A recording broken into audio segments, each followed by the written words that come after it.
Hey. Hi. Welcome. Thanks. Morning. I wanted to ask both of you, what have you been working on before this?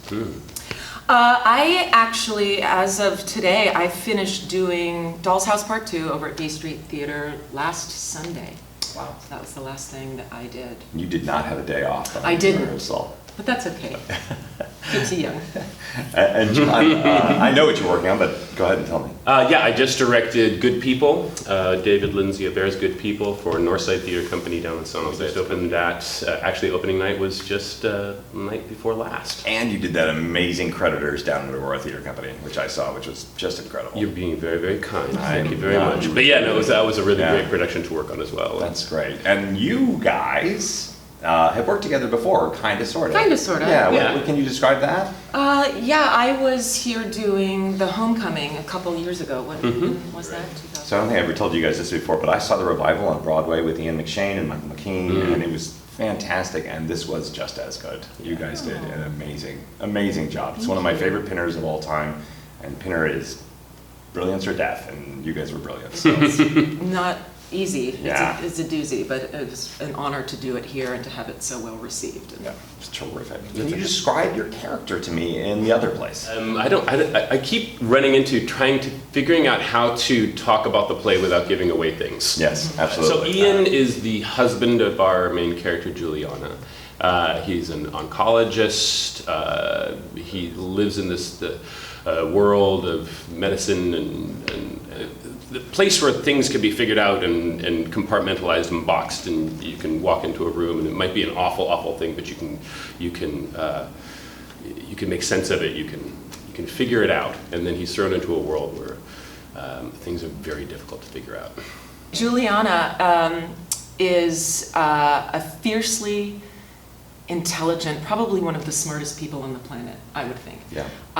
A scientist, a research scientist that has devoted her life to finding a cure for something, and lives in a life much like Ian, that is compartmentalized, where everything is black and white, facts, everything has a place, and then is suddenly dealing with something that is shifting that for her. And so the play is about how people deal with change in different ways. I love being inspired and challenged by people. And that doesn't happen all the time. Everyone that I work with is talented, but there's something about this person here that makes me a better actor. And that's very thrilling, especially with a role like this where it's already hard enough and I feel challenged as it is, but this is why I love to do what I do, is because I want to get better and I want to learn about myself through process. And someone like Jonathan, it's just, even though we have fun and we screw around, you kind of have to with a piece like this to keep balance. Absolutely. To know that you can do that with someone and to feel safe and know that even early on, that it's going to be okay. And that's what I feel.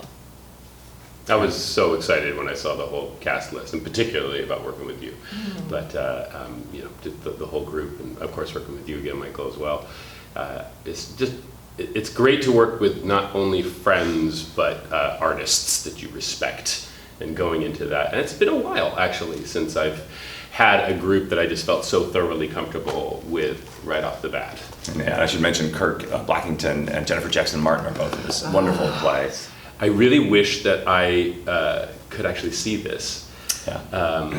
I am, of course, really, really glad and really happy to be working on it and being in it.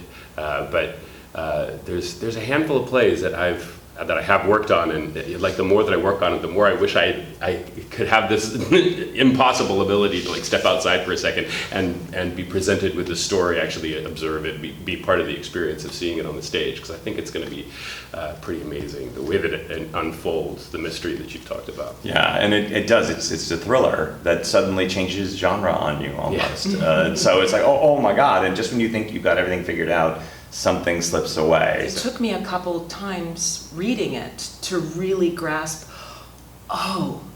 this is what is happening, and that's the beautiful mystery of it. And I think that maybe people will want to come and see it a couple times. Actually, fell in love with it immediately, and I just thought that the level of catharsis that kind of comes through the play is kind of amazing. And in a great cap stage way, it's wrestling with stuff that I think is important, that we're all thinking about. And so just right away, just had that kind of reaction to the way that it lifted off the page. There's redemption in this play in this way that you do not expect. And that every time I watch it still gets me, every single time. So.